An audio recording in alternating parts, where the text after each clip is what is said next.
Halo semuanya, perkenalkan nama saya Maria Maya Saba dengan NIM 222311950. Pada kesempatan kali ini, saya akan menjelaskan materi dari pertemuan 5 hingga pertemuan 8 pada mata kuliah Hukum Bisnis sebagai indikator untuk memenuhi nilai UAS mata kuliah Hukum Bisnis. Dan siapa tahu video ini juga bisa menambah wawasan Anda dan menjadi referensi untuk Anda mengenai dunia bisnis. Oke, saya akan mulai dari pertemuan 5 yakni mengenai perusahaan go public dan pasar modal. Perusahaan go public adalah perusahaan-perusahaan yang berhasil menawarkan saham kepada masyarakat melalui Bursa Efek Indonesia. Menjadi perusahaan go public bukanlah suatu privilege yang mudah karena tidak semua perusahaan dapat melakukan penawaran di dalam dunia pasar modal. Karena harga saham ditentukan oleh kekuatan demand dan supply investor. Contohnya, perusahaan saya pertama go public dengan harga saham Rp1.500 per lembar dengan total saham 1 juta lembar. Karena banyak investor yang tertarik membeli, maka harga saham tersebut naik menjadi Rp3.500 per lembar.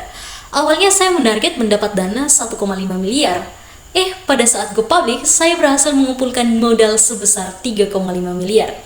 Selanjutnya mengenai pasar modal. Pasar modal merupakan kegiatan yang berhubungan dengan penawaran umum dan perdagangan efek. Pasar modal juga bisa diartikan sebagai penghubung antara investor dengan perusahaan maupun instansi pemerintah melalui perdagangan instrumen jangka panjang seperti obligasi, saham, dan lainnya.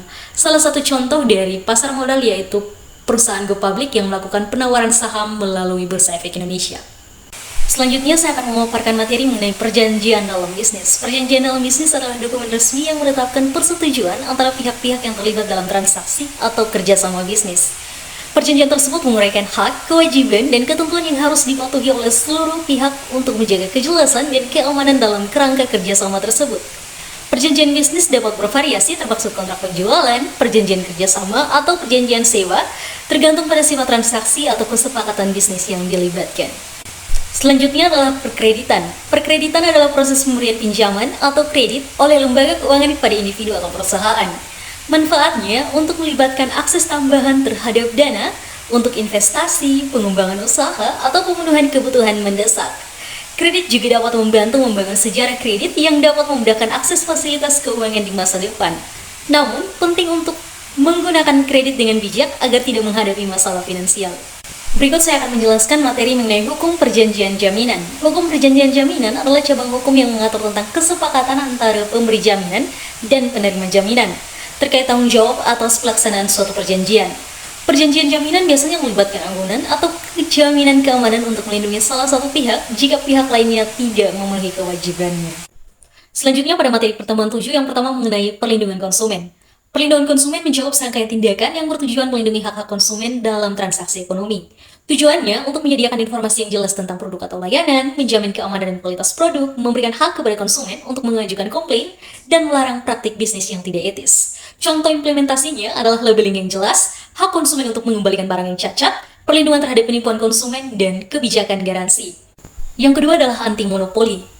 Anti-monopoli adalah serangkaian aturan dan undang-undang yang bertujuan mencegah terbentuknya atau membatasi kekuasaan pasar dari pengusaha tunggal atau kartel yang dapat mengendalikan harga dan persaingan. Tujuannya untuk mencegah praktik-praktik bisnis yang dapat merugikan persaingan bebas, memastikan adanya beragam pilihan untuk konsumen, dan mendorong inovasi ekonomi. Contoh tindakannya adalah melarang praktek monopoli, mengawasi dan mencegah perusahaan besar dari melakukan akuisisi yang dapat merugikan persaingan, serta mengenakan sanksi terhadap praktik anti persaingan. Dan yang ketiga mengenai penyelesaian sengketa bisnis. Penyelesaian sengketa bisnis merujuk pada proses penyelesaian perbedaan atau konflik antara pihak-pihak bisnis. Ini melibatkan upaya untuk mencapai kesepakatan atau solusi yang dapat diterima oleh seluruh pihak yang terlibat. Ada beberapa metode penyelesaian sengketa bisnis yang umumnya digunakan. Yang pertama adalah negosiasi, di mana pihak-pihak yang terlibat mencoba untuk menyepakati tanpa adanya campur tangan pihak ketiga. Yang kedua ada mediasi, di mana melibatkan mediator independen untuk membantu pihak-pihak untuk mencapai kesepakatan bersama. Yang ketiga ada arbitrase, adalah penyelesaian sengketa di mana pihak-pihak sepakat untuk mengikuti keputusan dari arbitrator independen atau pihak ketiga. Dan yang terakhir adalah litigasi, adalah proses formal melalui sistem peradilan untuk menyelesaikan sengketa, di mana keputusan akhir diambil oleh hakim. Selanjutnya adalah materi pertemuan 8. Yang pertama yaitu merger.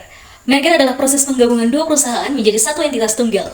Salah satu contoh merger di Indonesia adalah penggabungan antara Bank Danamon dan Bank Nusantara Parahyangan pada tahun 2008. Mereka bersatu untuk menciptakan Bank Danamon Indonesia yang menjadi salah satu bank terkemuka Indonesia setelah merger tersebut.